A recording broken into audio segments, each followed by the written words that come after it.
নমস্কাৰ মৰমৰ ছাত্ৰ ছাত্ৰীসকল। আজি মই তোমালোকৰ ক্লাছ 10ৰ গণিত চেপ্টাৰ 2 অনুশীলনী 2.2 কৰি দিবলৈ ওলাইছোঁ। যিহেতু ইয়াৰ আগৰ ভিডিঅ'ত যোনে চোৱা নাই অনুশীলনী 2.1ৰ সম্পূৰ্ণ কৰাই দিছোঁ, ষ্টেপ বাই ষ্টেপ বুজাই দিছোঁ। তোমালোকে চাব পৰা প্লেলিষ্ট বনোৱা আছে। আজি মই তোমালোকক অনুশীলনী 2.2ৰ 1 নম্বৰটো কৰি দিবলৈ ওলাইছোঁ। ইয়াৰ আগত আমি কিছুমান কথা জানিব লাগিব, কিছুমান কথা মই আলোচনা কৰি দিম। যিহেতু আমাক ইয়াক শূন্য ওলাবলৈ কৈছে, হয়নে? শূন্য ওলাবলৈ কৈছে, শূন্যৰ মাজৰ সহগবোৰৰ সম্পৰ্ক জানিব লাগিব। তো প্ৰথমতে আমি কিছুমান কথা জানিব লাগিব। কি কথা জানিব লাগিব মই দেখাই দিছোঁ ইয়াত, তোমালোকে চাই লোৱা। কুৱেশ্যন নম্বৰ 1টো কৰাৰ আগতে আমি কিছুমান কথা জানিব লাগিব। এইটো হৈছে দ্বিঘাত বহুপদৰ সাধাৰণ ৰূপটো কি হয়। মই লিখি দিছোঁ ইয়াত ax² + bx + c = 0, হয়নে? এইটো হৈছে তোমালোকৰ দ্বিঘাত বহুপদৰ সাধাৰণ ৰূপ, হয়নে? ইয়াত ইয়াত আমাক কৈছে, এতিয়া আমি জানিব লাগিব এইটো দ্বিঘাত কিয় হৈছে, হয়নে? দ্বিঘাত সমীকৰণ কিয় বুলি কোৱা হয়। কাৰণ এক্সাম্পল এটা লৈ লওঁ, উদাহৰণ লৈ লওঁ এটা 2x² - 8x + 6। এইটো কিয় হৈছে, এইটো স্কোৱাৰ কিয় হৈছে? কাৰণ ইয়াৰ ঘাত কি হয়, 2 হয়, হয়নে? এইটো এটা দ্বিঘাত সমীকৰণ হয়। এতিয়া দ্বিঘাত সমীকৰণ হয় ইয়াৰ, হয়নে? দ্বিঘাত সমীকৰণ মানে কিছুমান নাজানিব পাৰে দ্বিঘাত সমীকৰণ কি হৈছে। কাৰণ দ্বিঘাত সমীকৰণ মানে ইয়াৰ ঘাত হৈছে, এইটো ঘাত বুলি কয়, এইটো চলক হয়, হয়নে? এটা চলক হয়, চলক বুলি কয়। চলকৰ ওপৰত যোনটো থাকে এইটো ঘাত বুলি কয়। ইয়াত ঘাত 2 আছে, সেইকাৰণে এইটো দ্বিঘাত বুলি কয়। যদি 2তকৈ যদি কম থাকে তেতিয়াহ'লে এইটো দ্বিঘাত সমীকৰণ দ্বিঘাত বহুপদ হ'ব নোৱাৰে, হয়নে? এতিয়া আৰু a ≠ 0, হয়নে? a ≠ 0। এতিয়া দ্বিঘাত সমীকৰণ এটা উদাহৰণ লৈছোঁ মই 2x² - 8x + 6, হয়নে? কাৰণ ইয়াৰ ঘাত কি আছে, 2 আছে, হয়নে? ইয়াৰ ঘাত 2 আছে কাৰণে এইটো এটা দ্বিঘাত সমীকৰণ হয়। তোমালোকে এই অধ্যায়টোত এনেকুৱা সমীকৰণে পাই থাকিবা, হয়নে? তোমালোকে এই অধ্যায়টোত এনেকুৱা সমীকৰণে তোমালোকে সমাধান কৰিব লাগিব, য'ত a ≠ 0 হ'ব লাগিব। আৰু b 0 হ'ব পাৰে আৰু c 0 হ'ব পাৰে, কিন্তু a কেতিয়াও 0 হ'ব নোৱাৰে। bx কেতিয়াবা দিয়া নাথাকিব আৰু cও কেতিয়াবা ধ্ৰুৱক পদো দিয়া নাথাকিব, কিন্তু চলি যাব। কিন্তু a কেতিয়াও 0 হ'ব নোৱাৰিব, কাৰণ a 0 হৈ গ'লে মানে এইটো সমীকৰণেই নহ'ব, এটা বহুপদে নহ'ব, হয়নে? এতিয়া আমি জানো শূন্য মানে কি হয়। শূন্য মানে কি হয়, শূন্য মানে 0 নহয় আকৌ। শূন্য মানে হৈছে এইটো দ্বিঘাত সমীকৰণৰ, যিহেতু ইয়াৰ ঘাত কি হয়, 2 হয়, তেতিয়াহ'লে শূন্য মানে হৈছে এক্সৰ ভেলু। এই এক্সটোৰ ভেলু আমি দুটা পাম, গম পোৱা? কাৰণ ইয়াৰ ঘাত কি হয়, 2, তেতিয়াহ'লে আমি ইয়াৰ সমীকৰণ কেইটা পাম, শূন্য কেইটা পাম, আমি দুটা পাম, হয়নে? আৰু চলক বিভিন্ন ধৰণৰ হ'ব পাৰে, যিকোনো হ'ব পাৰে চলক। ইয়াৰ শূন্য আমি বিভিন্ন ধৰণে পাব পাৰোঁ। সেইকাৰণে আমি ধৰি লৈছোঁ যে শূন্য আমি আলফা আৰু বিটা বুলি আমি ধৰি লৈছোঁ। এক্সাম্পল ধৰি লৈছোঁ আলফা আৰু বিটা ধৰি লৈছোঁ। আৰু ইয়াৰ শূন্য হৈছে ax² + bx + c। ইয়াৰ শূন্য হৈছে আলফা আৰু বিটা। ইয়াৰ শূন্য হৈছে এইটো, হয়নে? এতিয়া আমি ধৰি লৈছোঁ আলফা আৰু বিটা। তো ব'লা আমি কৰোঁ আলফা আৰু বিটাৰ কিছুমান আলোচনা কৰোঁ। ইয়াৰ সম্পৰ্কৰে সমষ্টি কি হয় আৰু গুণফল কি হয়। তো ইয়াত আমি এই শূন্য দুটাৰ বিষয়ে আমি আলোচনা কৰিম প্ৰথমতে। প্ৰথমতে শূন্য দুটাৰ সমষ্টি লিখি লৈছোঁ। সমষ্টি মানে হৈছে যোগফল। কেনেকৈ লিখোঁ -b আৰু a লিখোঁ, হয়নে? শূন্য দুটাৰ সমষ্টি, শূন্য দুটা কি হয়, আলফা আৰু বিটা। সমষ্টি মানে কি হয়, আলফা প্লাছ বিটা লিখিব পাৰি, হয়নে? ইজিকেল টু -b মানে কি হয়, মাইনাছটো থাকিবই। b মানে কি হয়, এক্সৰ সহগ, হয়নে? এইটো সহগ কি b, হয়নে?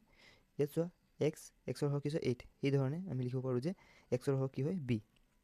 তো কি লিখিব পাৰোঁ আমি, এক্সৰ সহগ, হয়নে? সহগ লিখিব পাৰি। এইটো এতিয়া a আছে, হয়নে? a কি হয়, x² সহগ, হয়নে? x² সহগ লিখিব পাৰোঁ আমি ইয়াত, x² সহগ, x² সহগ। এতিয়া আমি এইটো হৈছে আমাৰ শূন্য দুটাৰ সমষ্টি। এতিয়া আমি আলোচনা কৰোঁ গুণফল, হয়নে? এতিয়া আমি আলোচনা কৰিম শূন্য দুটাৰ গুণফল। শূন্য দুটাৰ গুণফল মানে কি, পূৰণফল, হয়নে? কেনেকৈ লিখোঁ c/a, হয়নে? শূন্য দুটাৰ সমষ্টি, শূন্য দুটাৰ গুণফল। গুণফল মানে কি হয়, শূন্য দুটা কি হয়, আলফা আৰু বিটা। গুণফল মানে কি হয়, আলফা ইনটু বিটা, হয়নে? c মানে কি হয়, ইয়াত c মানে কি হয়, ধ্ৰুৱক পদ, হয়নে? ধ্ৰুৱক পদ হয়, তো লিখি দিয়া d মানে কি হয়, c মানে কি হয়, যিটো ধ্ৰুৱক পদ হয়,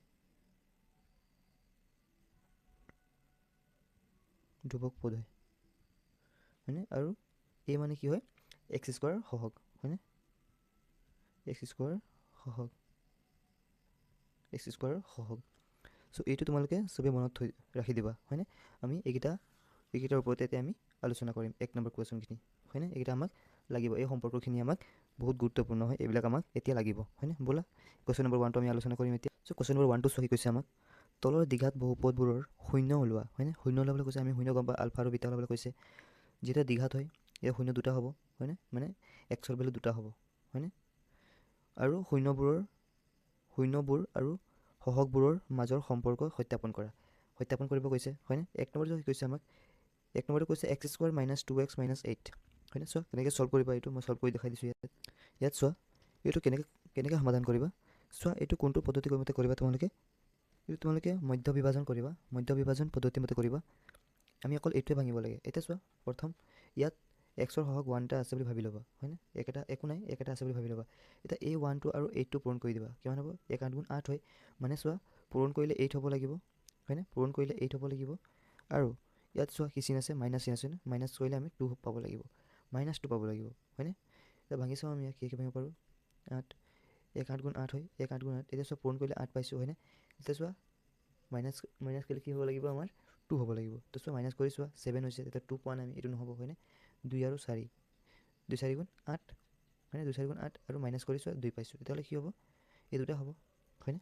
এতিয়া চোৱা এক্স স্কোৱাৰ প্ৰথমতে ভাঙি ল'বা, কি হ'ব লাগিব, 2 আৰু 4, 2 4 গুণ 8 আৰু 2 পৰা 4 পৰা 2 গ'লে 2 হ'ব, হৈছে এক্স স্কোৱাৰ মাইনাছ, এইটো ভাঙিবা এতিয়া হয়নে? ভাঙিব লাগিব এতিয়া আমি, কি হ'ব লাগিব এতিয়া 2 মাইনাছ 4 হয়নে? এক্স আছে, এক্সটো পাতিবা, মাইনাছ 8 হ'ল, এক্স স্কোৱাৰ মাইনাছ 2x হয়নে? Minus minus plus 4x minus 8, মাইনাছে প্লাছে মাইনাছ হয়নে? চোৱা ইয়াত চোৱা মাইনাছ প্লাছে মাইনাছ হয়নে? আকৌ মাইনাছ মাইনাছে প্লাছ 2x মাইনাছ 8, এতিয়া চোৱা আমি এইটোৱে পাব লাগে হয়নে? চ' মাইনাছে প্লাছে মাইনাছ, 4 পৰা 2 গ'লে 2 থাকিব, কিন্তু কি হ'ব, মাইনাছ 2x হ'ব হৈছে হয়নে? এতিয়া কমন লৈ লোৱা, এই দুটাৰ পৰা কমন লোৱা, কি আহিব কমন, চোৱা এইটোৰ পৰা কমন কি আহিব, এক্স কমন আছে হয়নে? এক্স কমন থাকিলে কি ইয়াত এক্স মাইনাছ কি থাকিলে ইয়াত 4 হয়নে? এতিয়া চোৱা এই দুটাৰ পৰা কমন কি আহিব, কমন মানে একেই সংখ্যা থকা হয়নে? ইয়াত যিটো থাকিব এইটো থাকিব লাগিব ইয়াত হয়নে? এতিয়া চোৱা ইয়াতো 2 আছে, ইয়াতো 2 আছে, প্লাছ আছে প্লাছ দিবা 2 হয়নে? এতিয়া চোৱা থাকিলে কি ইয়াত এক্স মাইনাছ কি থাকিব, ইয়াত 4 থাকিব, কাৰণ 2 আমি লৈ লৈছোঁ, 4 থাকিব হয়নে? এতিয়া চোৱা এক্স মাইনাছ 4 ইফালে এক্স মাইনাছ 4 কমন লৈ লোৱা, এক্স মাইনাছ 4 থাকিলে কি এক্স প্লাছ 2 হয়নে? এক্স প্লাছ 2 থাকি দিব। এতিয়া আমি শূন্য লিখিব লাগে হয়নে? এতিয়া আমি শূন্য লিখিব লাগে, এতিয়াকে লিখা, যিহেতু এক্সৰ দুটা ভেলু ওলাব হয়নে? এতিয়াকে শূন্য লিখা, এতিয়াকে এক্স মাইনাছ 4 ইজিকেল টু 0 সমীকৰণ হৈ গ'ল। এতিয়া এক্সৰ মান উলিয়াই দিয়ে, এক্সৰ ভেলু লোৱা, যিহেতু মাইনাছ 4টো ইফালে আছে, সমান চিন ইফালে গ'লে কি হ'ব, প্লাছ হৈ যাব 4, আৰু এটা ওলাব হয়নে, শূন্য এক্স প্লাছ 2 হয়নে? এক্স প্লাছ 2 ইজিকেল টু 0, এক্সৰ মান কিমান হ'ব, এইটো মাইনাছ 2। চ' চোৱা এটা কি পালোঁ, এটা 4 পালোঁ, এটা কি পালোঁ 2 পালোঁ। এতিয়া আমি সত্যাপন কৰিব লাগে হয়নে? চোৱা কেনেকৈ সত্যাপন কৰিবা তোমালোকে, এতিয়া চোৱা আমি লিখি দিছোঁ, এতিয়া এটাকে তোমালোকে লিখি দিবা, শূন্য দুটা পালোঁ আমি, শূন্য দুটা হ'ল 4 আৰু মাইনাছ 2 হয়নে? এতিয়া চোৱা শূন্য সত্যাপন কৰিব কৈছে আমাক, শূন্য দুটাৰ সমষ্টি কি লিখোঁ, আলফা প্লাছ বিটা, এইটো আলফা এইটো বিটা হয়নে? আলফা প্লাছ বিটা 4 প্লাছ কি হ'ব, মাইনাছ 2 হয়নে? 4 প্লাছ মাইনাছ 2, ইয়াত চোৱা 4 মাইনাছ 2 কিমান পাবা, 2 পাবা। এতিয়া চোৱা আমি এ মানে কিমান, ইয়াত চোৱা সমীকৰণত চোৱা, এই সমীকৰণটোত চোৱা এ মানে হৈছে 1 হয়নে? এক্সৰ হওক মানে এ কি আছিলে, এক্স স্কোৱাৰ হওক কি আছে 1 আছে ইয়াত, মানে এ কিমান পাইছা, ইয়াত চোৱা এ কিমান পাবা, এ 1 পাবা হয়নে? আৰু বি কিমান পাবা, -2 পাবা, বি মানে এক্সৰ সহগ হয়, এইটো দেখাইছিলোঁ মই তোমালোকক বুজাই হয়নে? আৰু চি মানে হৈছে তোমাৰ -8। এতিয়া চোৱা কেনেকৈ সত্যাপন কৰিব লাগিব আমি, ইয়াৰ তলত কি হ'ব লাগিব, এ হ'ব লাগিব, এ মানে কি 1 হয়নে? 1 আছে, ঠিকে আছে, 1 ঠিকে আছে, হয়নে? 1 ঠিকে আছে। এতিয়া চোৱা এইটো মাইনাছ বি হ'ব লাগিব, -2 হ'ব লাগিব, -2 হ'ব লাগে, হয়নে? -2 যিটো ইয়াত আমি প্লাছত পাইছোঁ। তেতিয়াহ'লে কি কৰিবা, একে বনাবৰ কাৰণে ইয়াত মাইনাছ এটা দি দিবা আৰু বাহিৰত এটা মাইনাছ এটা দি দিবা। কিয় দিছোঁ আমি? এইটো একে হ'বৰ কাৰণে, হয়নে? এইটো হৈ গ'ল। এতিয়া আমি কৰোঁ গুণফল, হয়নে? ইয়াৰ পূৰণফল মানে কি হয়? চোৱা গুণফল মানে কি হয়, পূৰণফল নহয় জানো? চ' আলফা ইনটু বিটা মানে 4 ইনটু কি হ'ব, -2 কি হ'ব, -8 হ'ব, হয়নে? এতিয়া চোৱা কি আছিলে, তলতটো 1 হয়, ধ্ৰুৱক পদ কি আছে ইয়াত? ধ্ৰুৱক পদটো চোৱা, ধ্ৰুৱক পদ চোৱা, মানে চি চোৱা কি পাইছিলোঁ আমি, -8, তো -8 ইয়াতো চোৱা -8 পাইছোঁ আমি, আৰু তলত হৈছে 1 মানে কি হয়, এৰ সহগ এক্স স্কুৱাৰ কি হয় ইয়াত 1 হয়, এ মানে ইকুৱেল টু কি হৈছে 1, এক্স স্কুৱাৰ সহগ হৈছে 1, তো এইটো সত্যাপন কৰা হৈছে, হয়নে? ঠিকে আছে, এনেকৈ কৰিবা তোমালোকে। ভিডিঅ'টো ভাল লাগিলে লাইক কৰিবা, শ্বেয়াৰ কৰিবা নিজৰ বন্ধু বান্ধৱীসকলৰ লগত। থেংক ইউ সকলোকে, ধন্যবাদ, থেংক ইউ ৱাচিং মাই ভিডিঅ'।